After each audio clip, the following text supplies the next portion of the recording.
Orbiting 250 miles above, the space station provides us with the ultimate view of planet Earth. From this perspective, we ask our guests to engage with 6 questions that orbit around wonder and stories of hopefulness.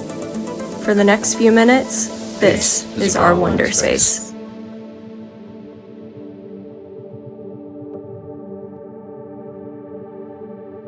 Welcome to the 107th episode of the Wonderspace Podcast, which is an expression of a family trust called Panaper.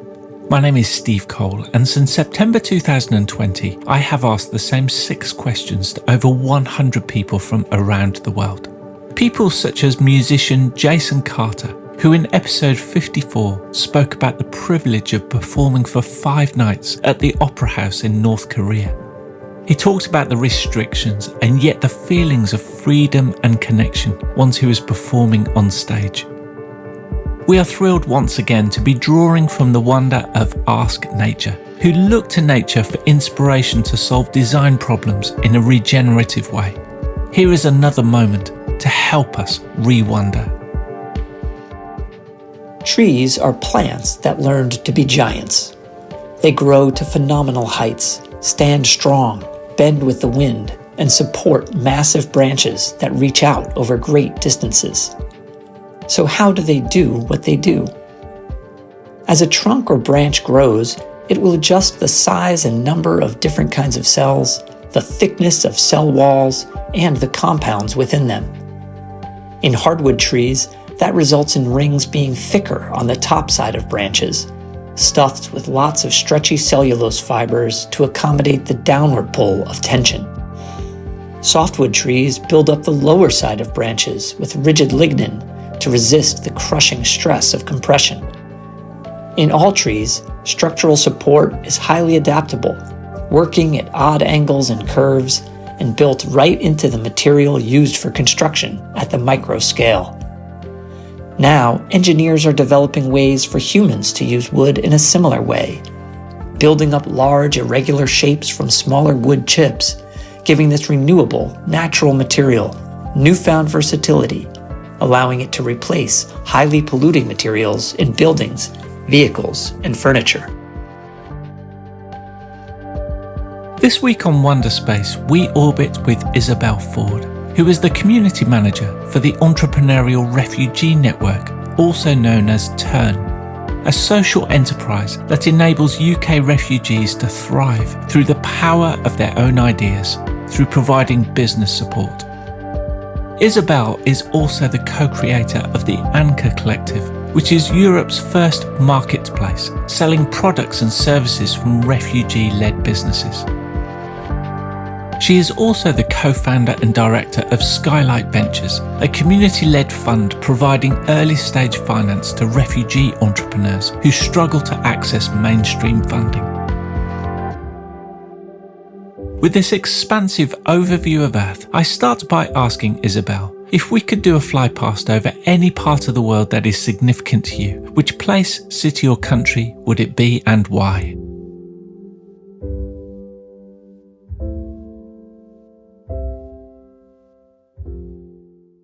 Yeah, this was my favorite question, actually.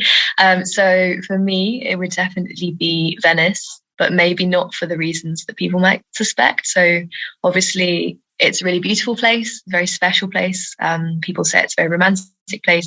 For me, it's the first place when I lived away from home in a country that wasn't my own. The first time I had that experience of integrating into a new place where I didn't speak the language, was learning the language and trying to work and build a life there. It's actually also a city that was built by refugees, which has come to mean something much more to me later in my life.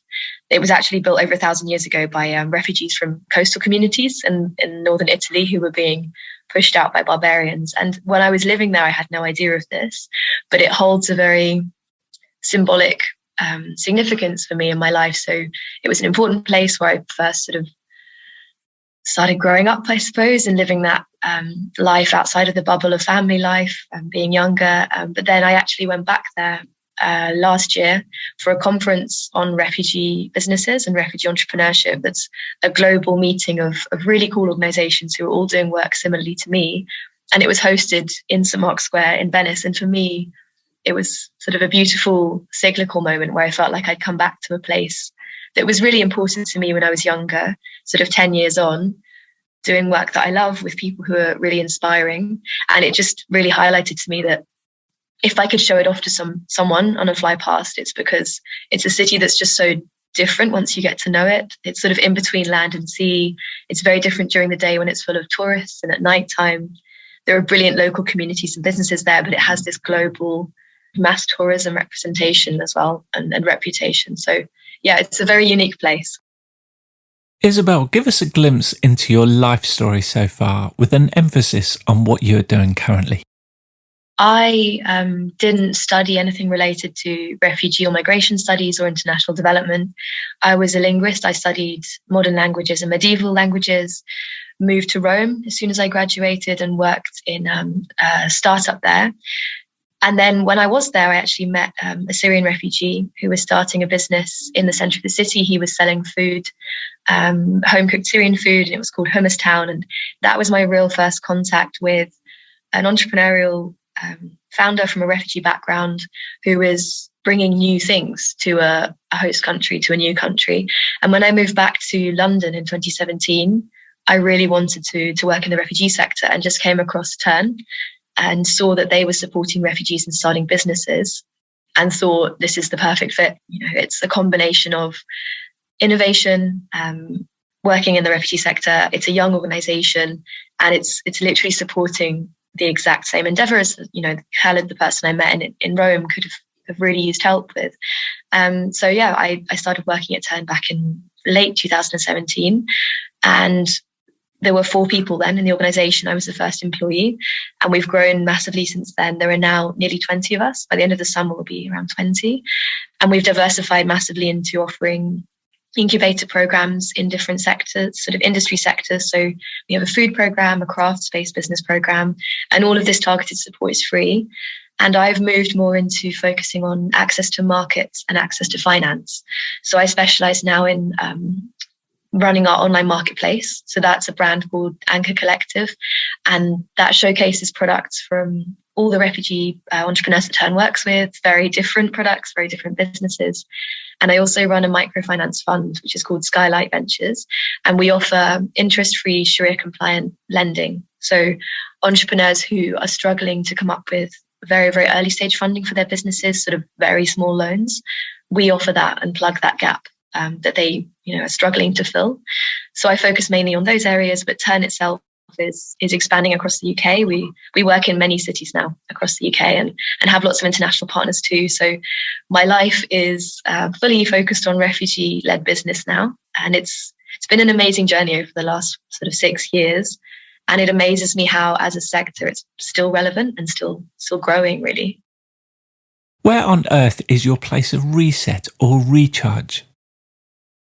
A very important question, actually. It's quite hard to find one in London. Much as I love it here, I love the energy, the dynamism of the city. For me, it has to be anywhere that's near the sea. So it could be in Cornwall. I have family there, and I love going down to the sea there, or in Italy where I have friends, or just anywhere new, really. But I love swimming. I love being in the water. And there's always this moment when I put my head under the water and I feel sort of calm again. And that's what I look for. That's when I feel recharged. When I'm, you know, I could be bodyboarding, could be swimming, but it's a moment of complete detachment from the chaos that is the rest of my life, that is my work. And I'm always very busy. And when I'm in the sea, I can't check my phone. I can't look at a screen. It's a moment of like complete relaxation and disconnect, I suppose. So yeah, I would always choose to go somewhere near the sea, preferably Cornwall, I think, probably. What wonder of the natural world excites you the most? If I'm going on that theme, it would have to be anything to do with water. I would love to see Niagara Falls. I think water is just a really special element. I was talking to an Iranian artist we work with last week who creates these beautiful ceramics, all inspired by the theme of moving through water. And she was telling me that for them in Iranian culture and art, there's a real emphasis on the beauty and power of water and the way it moves and the way it sort of continues around obstacles and the free flowing movement of it. And there's something really special about that. And I think she managed to articulate something that I've always felt about water as an element. And she just said it much more beautifully than me. There was actually some poetry that I can't remember that she read to me about it. But I think, yeah, anything to do with the movement and calmness of water. Isobelle, what is your story of hopefulness that's not your own, about a person, business or non-profit who are doing amazing things for the world? So it's about a really special founder who I first met when I started at TERN back in 2017.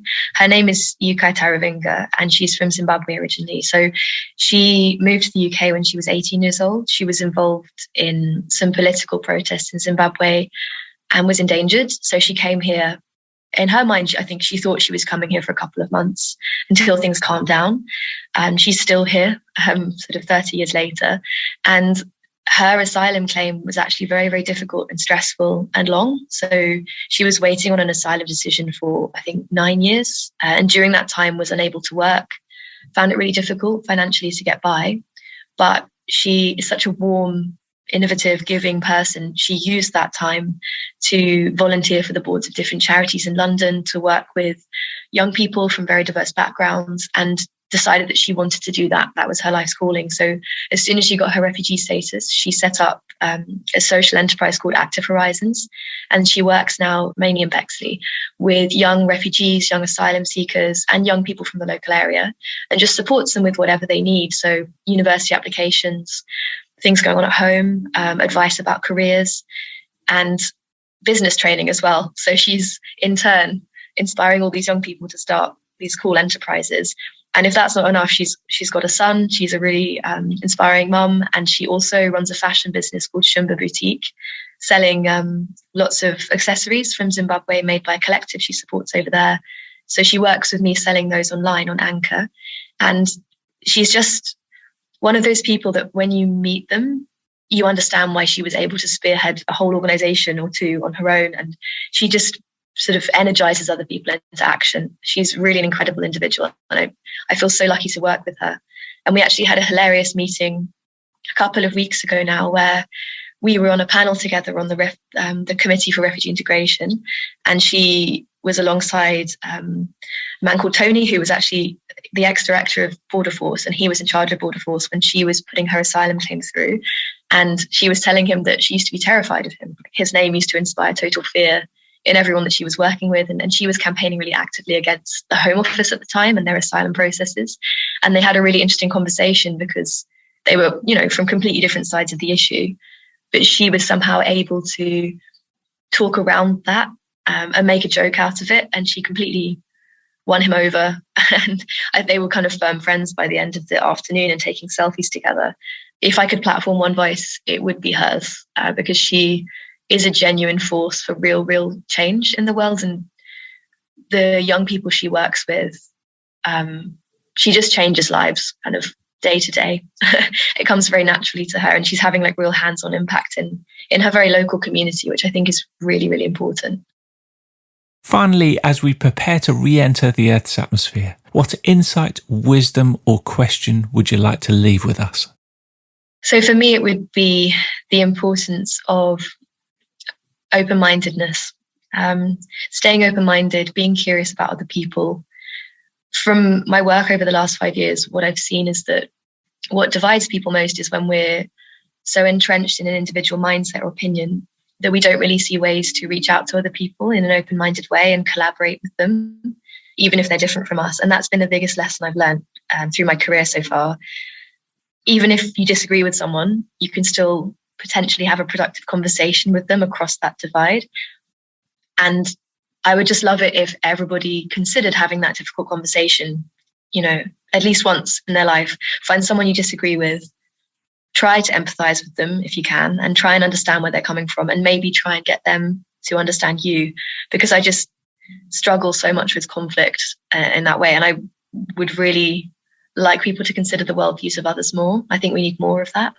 And to humanize, our worldview, that's probably the best way to approach it. To find out more, there are links to TERN, the Anqa Collective and Skylight Ventures on Isobelle's episode page at ourwonder.space. In her story of hopefulness, Isobelle spoke about the amazing work of UKAI, and you can find out more at activehorizons.org. What is your story of hopefulness that's not your own, about a person, business or non-profit who are doing amazing things for the world? We would love you to consider recording yourself in under 30 seconds, sharing your story on your phone through your voice recorder app. You can then simply upload the recording to the link on our website, ourwonder.space. I want to thank Isobelle for joining us on Wonderspace. Let's continue to share our stories of hopefulness that makes a name for someone else. We need them like never before. Thanks for listening.